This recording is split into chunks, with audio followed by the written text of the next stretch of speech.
Bueno, imaginemos por un momento el entorno corporativo más gris y estricto posible de la España de los años 90. O sea, la típica sede de una multinacional inmensa, ¿no? Exacto, total. Pensemos en esa ola de globalización corporativa, imponiendo trajes oscuros, corbatas de seda, hombreras y maletines por todas partes. Claro, intentando proyectar una imagen de absoluta seriedad como para borrar el caos de neón de la década anterior. Eso es. Pues ahora, en medio de ese océano de sobriedad y reglas inflexibles, visualiza a un empleado de la limpieza entrando por la puerta principal. Vale, lo tengo. Pero entra a primera hora de la mañana, vestido como si fuera a protagonizar la película más rompedora de Pedro Almodóvar. Uf, qué imagen visual tan potente. ¿Verdad?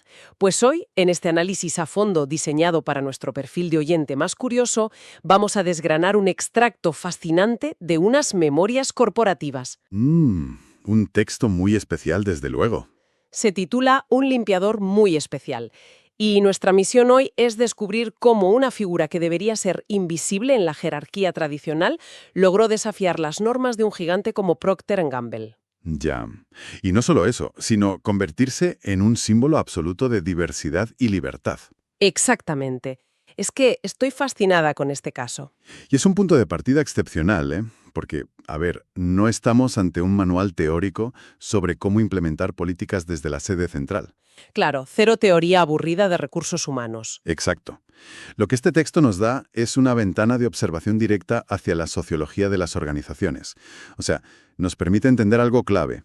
¿El qué, exactamente? Pues que la verdadera cultura de tolerancia dentro de un grupo humano no se genera a través de un memorándum de la junta directiva. Ya, no te llega por correo interno y de repente todos somos tolerantes. Eso es. Esa cultura se construye de forma orgánica desde la base de la pirámide, ¿eh? En las interacciones del día a día, en los pasillos. Y cuando el propio colectivo decide, de forma espontánea, romper los prejuicios. ¿Verdad? Totalmente. Sobre quién merece respeto y admiración en la oficina. Bueno, para que nuestro oyente visualice a qué nos enfrentamos exactamente, la autora del texto nos sitúa en 1991. Un año interesantísimo en España, por cierto. Ya te digo. Ella cuenta que llevaba muy pocos meses trabajando en la compañía, cuando una mañana, al entrar, casi choca de frente con un, y cito textualmente, ser explosivo. Madre mía, me imagino la escena y tuvo que ser un shock. Total. Un individuo que cruzaba la puerta luciendo una estética que la autora define como glam trash. O sea, plataformas, maquillaje, extravagancia pura. Exacto. Colores estridentes a más no poder. Era el estilo crudo de la movida madrileña, pero aterrizando en pleno centro de un edificio lleno de ejecutivos de los 90. Y fíjate que el contraste histórico que plantea esa escena es clave para entender la magnitud del relato, ¿eh? A ver, explícanos un poco el contexto de ese año. Pues en el 91, España estaba a las puertas de su gran presentación al mundo. O sea, el año 92 con los Juegos Olímpicos de Barcelona y la Expo de Sevilla. Claro, el país entero quería dar una imagen impecable. Exacto. Y muy especialmente el tejido empresarial. Estaban obsesionados con proyectar modernidad hiperprofesional hacia Europa. Querían alejarse de cualquier cosa que sonara contracultura, claro. Totalmente. Querían transmitir fiabilidad. Y bueno, la fiabilidad en los 90 se traducía visualmente en sobriedad extrema. Entonces, que un destello de pura rebeldía estética atravesara la puerta principal en ese momento histórico es un choque de trenes cultural brutal. Fascinante, ¿sí? Y el verdadero giro narrativo de este choque ocurre unas horas después. A ver. La autora se queda perpleja en la entrada, lógicamente. Pero el impacto definitivo llega cuando, ya sentada en su mesa, se da cuenta de quién es esa persona. Ya, el momento de la revelación. Eso es. Ese icono estético que casi la derriba al entrar era el mismo señor que ahora estaba limpiando la oficina. Pero vestido de una forma muy distinta, claro. Exacto. Vestido con un sobrio, funcional y aburridísimo mono azul. Uf. Y ahí radica una dualidad profundísima, ¿sabes? Sí. ¿Cómo lo analizas tú desde la psicología? Pues, a ver, desde la psicología de la indumentaria laboral, el uniforme cumple una función clarísima de desindividualización. Especialmente en trabajos de mantenimiento, supongo. Exacto. Está diseñado precisamente para anular la identidad personal y convertir a ese individuo en una pieza funcional del engranaje. O sea, el mono azul le dice al cerebro, no veas a la persona, ve la función que cumple. Lo has clavado. Por eso, al entrar cada mañana con su estilo superlativo antes de ponerse el uniforme, este hombre estaba ejecutando un acto de reivindicación. ¡Qué fuerte! Estaba reclamando su identidad antes de volverse invisible. Totalmente. Reclamaba su humanidad completa ante el mundo. Vale, vamos a desgranar esto porque la imagen me parece potentísima. Es que si lo piensas, es la misma dinámica de un superhéroe, pero ejecutada totalmente a la inversa. A ver, me gusta por dónde vas. Explícame eso de los superhéroes. Pues mira, pensemos en Clark Kent, por ejemplo. Él utiliza un traje gris de oficinista aburrido precisamente como disfraz, para encajar en el ecosistema del periódico. Claro, para no llamar la atención y ocultar su verdadera naturaleza, que es Superman. Exacto, pues nuestro protagonista hacía exactamente lo contrario. Entiendo. Él usaba el reglamentario mono azul de limpieza como su disfraz laboral para camuflarse en el sistema corporativo. Ya veo. Pero su verdadera identidad, su superpoder, digamos, era ese estilo glam trash deslumbrante que reservaba para su entrada triunfal al mundo cada mañana. Uf. El mono azul era la máscara y la extravagancia era la persona real. ¡Qué buena analogía! ¿Verdad? Me parece fascinante. Y es que lo que hace que este reclamo de identidad sea tan relevante es el tablero de juego donde ocurre. O sea, Procter & Gamble no era una pequeña agencia de publicidad de malasaña. Claro, donde una estética así igual hasta te suma puntos de creatividad. Exacto. Aquí hablamos de un gigante de los bienes de consumo masivo, con unas normativas internas inflexibles. Y el texto lo subraya de manera categórica, vamos. La exigencia de la multinacional con la vestimenta era innegociable. Traje y corbata obligatorios para todo el personal, del primero al último. Y esa es precisamente la paradoja corporativa que centra toda esta historia. Un entorno súper rígido conviviendo con la excepción más radical posible. Exacto. De hecho, la propia autora reflexiona sobre cómo muy pocas empresas en la España de aquella época habrían permitido algo así. Lo normal habría sido un despido fulminante esa misma mañana, claro. Totalmente. Y aquí quiero hacer un poco de abogada del diablo, ¿eh? Permíteme cuestionar esta dinámica. Dispara. Porque aquí hay una fricción evidente. O sea, ¿de verdad estamos viendo un acto de profunda tolerancia corporativa o simplemente era pragmatismo clasista? Qué punto más interesante. ¿A qué te refieres exactamente? Quiero decir, es posible que se le permitiera esta libertad salvaje precisamente porque era el limpiador y no un alto directivo de ventas. Ya, que como estaba en el escalón más bajo. Claro, al no tener que reunirse jamás con inversores o clientes externos, pues quizás la dirección simplemente miraba hacia otro lado por pura indiferencia. Como diciendo, no importa lo que haga, no nos representa. Exacto. ¿Fue indiferencia o fue que su carisma personal era tan arrollador que logró doblegar la cultura estricta del edificio? Bueno, esa es una disección fundamental de las dinámicas de poder en la oficina, Estoy seguro de que a quien nos escucha también se le ha pasado por la cabeza. Es que es la luda lógica, ¿no? Claro. Pero, a ver, si analizamos la indiferencia corporativa, esta suele manifestarse a través de la marginación. Vale. O sea, si la empresa simplemente hubiera mirado hacia otro lado por considerarlo irrelevante, su existencia allí habría sido solitaria y muy fría. Ya, se le habría tratado como a un fantasma pintoresco por los pasillos y punto. Eso es. Sin embargo, el texto refuta esa hipótesis de la indiferencia con mucha contundencia. Nos describe una realidad radicalmente distinta. Sí, no era para nada un fantasma. ¿Qué va? Era el centro emocional del edificio. Había logrado construir una red de seguridad inmensa a su alrededor, formada por los propios empleados. O sea que esa inmunidad no nacía del desdén de la dirección. Para nada. Nacía del escudo protector que sus compañeros habían forjado gracias a su enorme carisma. Y fíjate que el texto es súper revelador en ese sentido. Utiliza un vocabulario muy específico para describirlo. Dice que era considerado una verdadera institución. Uf, institución. ¿Qué palabra más fuerte para un limpiador en los 90? Totalmente. Y detalla que la actitud general de la plantilla era de adoración absoluta.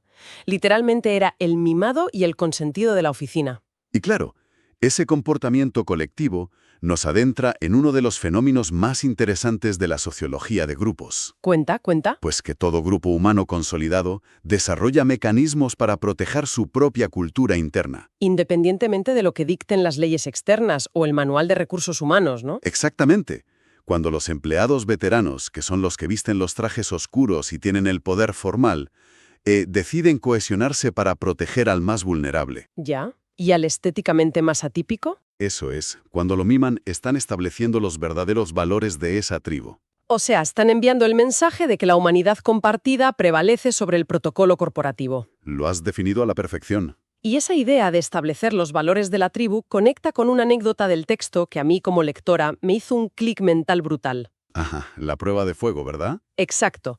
La autora relata que para los recién llegados a la empresa, interactuar con este limpiador era mucho más que un saludo de pasillo, era un reto no oficial. Una especie de examen de integración. Eso es, los veteranos defendían a este hombre, y cito, a capa y espada, y le perdonaban cualquier extravagancia. Claro. Entonces, el organigrama oficial decía una cosa, pero la realidad era otra muy distinta. Totalmente distinta. Este empleado, sin ningún título ejecutivo y sin poder para contratar o despedir a nadie, era en realidad el filtro de recursos humanos más estricto de toda la multinacional.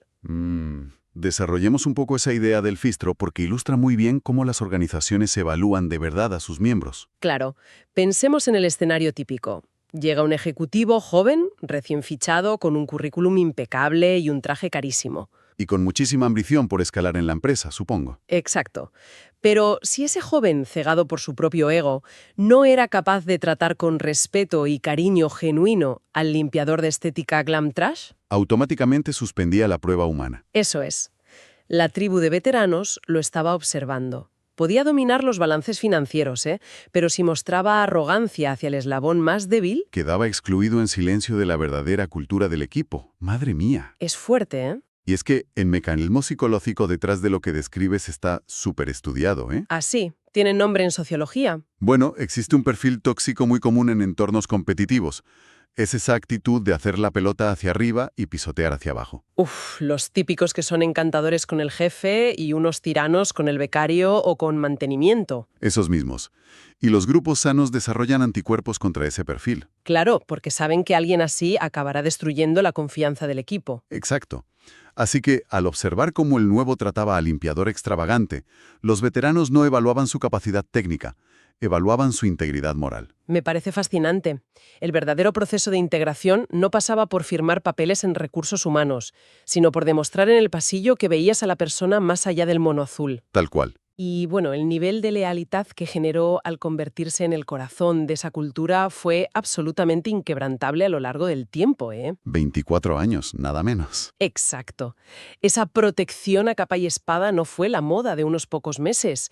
Esta conexión profunda estalló por todo lo alto en el momento de su jubilación. Y fíjate que la jubilación suele ser la prueba definitiva para medir la huella que alguien deja en una organización. Ya te digo. Y la forma en que el texto describe su fiesta de jubilación subvierte cualquier expectativa que pueda tener nuestro oyente. Porque claro, uno se imagina la despedida de alguien de mantenimiento y suele ser algo muy frío. Sí, un reloj barato entregado a toda prisa en una sala gris. Tristísimo. Pero a este hombre le organizaron una fiesta homenaje monumental.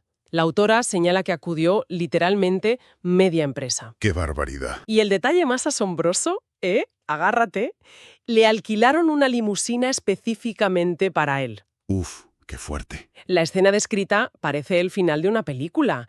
Imagínatelo bajando las escaleras del local, vestido divinamente con su estilo superlativo. Y rodeado de compañeros que le estoltaban, claro. Eso es, mientras a él se le saltaban las lágrimas por la ovación de todo el mundo. Madre mía.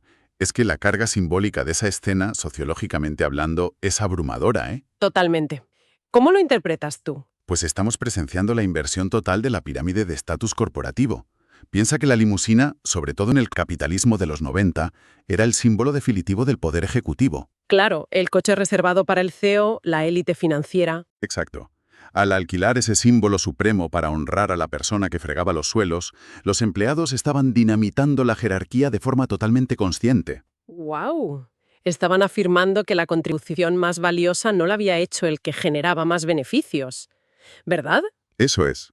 Sino el que había aportado más calidez, autenticidad y alegría al entorno diario. Es la victoria absoluta de la humanidad sobre el cargo. Me encanta cómo lo resumes.